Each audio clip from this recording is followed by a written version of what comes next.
Ah vraiment, Yoko, Quel joueur 3 là, c'est quoi ce bordel? Yoko réclame vraiment son... Ah bah oui, le problème, ouais, que tu contrôles deux personnages en même temps, oui, c'est un peu... Bah oui, c'était bizarre. C'est un peu bullshit, oui.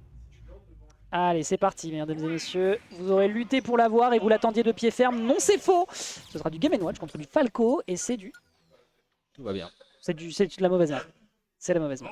J'ai envie de m'ouvrir les veines. Tout va bien. On rappelle hein, que le tournoi se passait très bien, qu'on avait un bon timing, mais que là on est retardé à cause de 2 zouaves. C'est à cause de la mise à jour. Ouais. Maintenant, on va tout rejeter sur la mise à jour. Ah, voilà. Le fameux problème. Voilà, P1, P2. P2, P3, pardon. Il faut le déconnecter du coup. Voilà. Et là il y a un Mars qui apparaît sur le terrain. Ouais. C'est bon, on peut y aller avec la bonne map cette fois-ci. C'était la bonne map, mais j'ai pété mon crâne. Bon bref, c'est pas grave.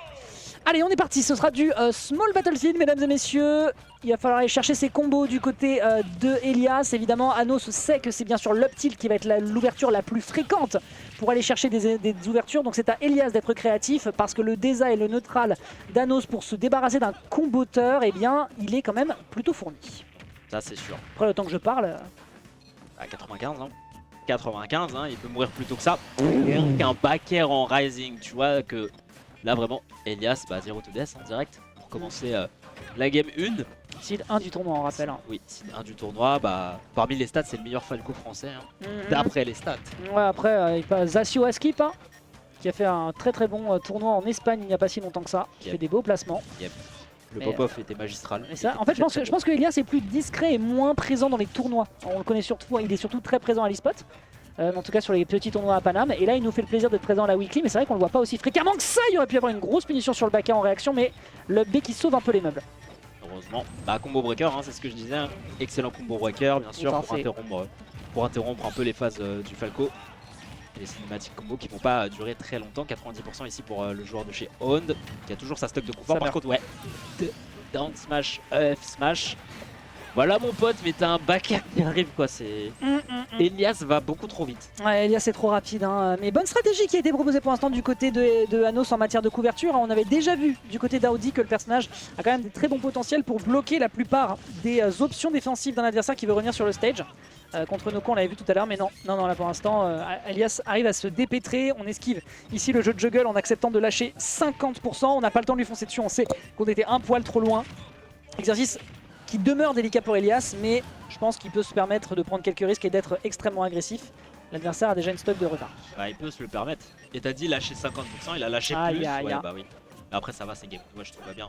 Il a quand même lâché 50% quoi, c'est assez énorme pour un Game & Watch. Ça reste énorme. Ouh, la couverture à l'up smash, on l'a vu. Hein. Heureusement qu'on a un 10 juin avec la clé. Hein.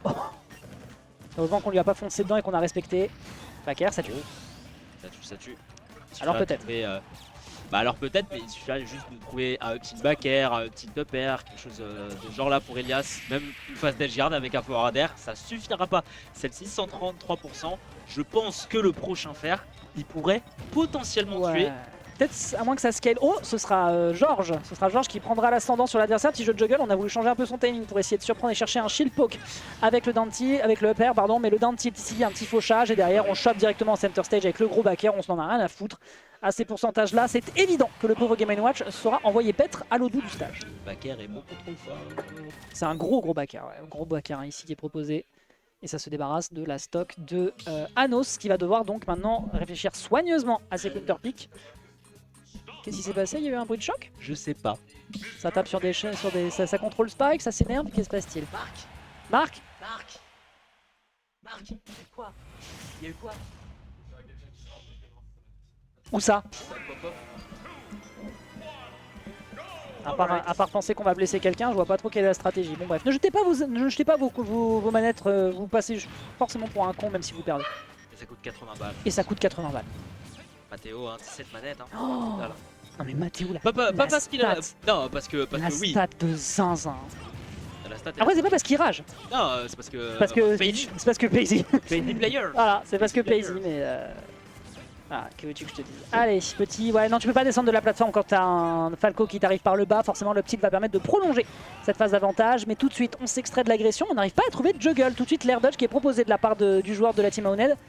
pour l'instant, contrôle un peu l'adversaire. Ah ouais, l'up smash, non, malheureusement, là, on a really shield en plus pour le rejeter de l'autre côté. Non, c'était pas encore assez pertinent pour réussir à se débarrasser du joueur de Falco. Anos qui a l'ascendant pour l'instant, mais pour combien de temps? Maintenant, bien sûr. Oh là là, par C'était contre, osé. la tentative. Ah, c'était ambitieux. C'était ambitieux et un peu trop ambitieux même. Le seul personnage qui peut edgeguard Game & Watch, c'est Game & Watch. Après, c'était un spike, hein. Ça touchait avec la première femme. What? La DI peut-être qui a été déterminante ici. Ce qu'il se passe donc, c'est qu'on pensait être en difficulté. Finalement, Anos, ça va. On arrive à trouver un petit jeu de juggle avec le premier et le dernier Dunaire. Un petit backer enchaîné derrière en lecture de DI. On s'en sort très bien pour l'instant côté DNK. Bah, après, ça fait que 50%. C'est maigre. J'ai bien dit que. Parce que cinématique combo. Ça, je ne cesserai jamais de le dire, c'est vraiment le fait que Falco, en fait, voilà, sur une ouverture, tu passes de 0 à 70 comme ça, genre en 5 secondes. En 5 secondes, pardon. Genre chrono en main. Et en fait, pour Anos, il faut trouver plus d'ouverture, faut trouver plus de phase. Tandis que Falco, bah, Falco nous fait du Falco, quoi, c'est tout, je peux rien dire de plus. Non, tout à fait. Mais là, vraiment, tu as raison. Bah voilà, 89. Si ce n'est qu'il peine, 89. il peine un peu plus par rapport à la gamme précédente. Oh, le bait, c'est absolument phénoménal. On tourne autour de l'adversaire et derrière, on arrive à chercher The Backer. Phénoménalement trouvé de la part du joueur Aoned qui pour l'instant reprend le contrôle. Il y aurait pu y avoir quelque chose de dramatique avec une air dodge, mais non, on ne perd pas patience côté Elias. Anos qui tente mais qui n'arrive pas à fermer le jeu. Bien joué. Elias, un petit peu dans la panade sur cette phase. Ah, dommage avec le dernier, Ah, c'était on dort. de Anos.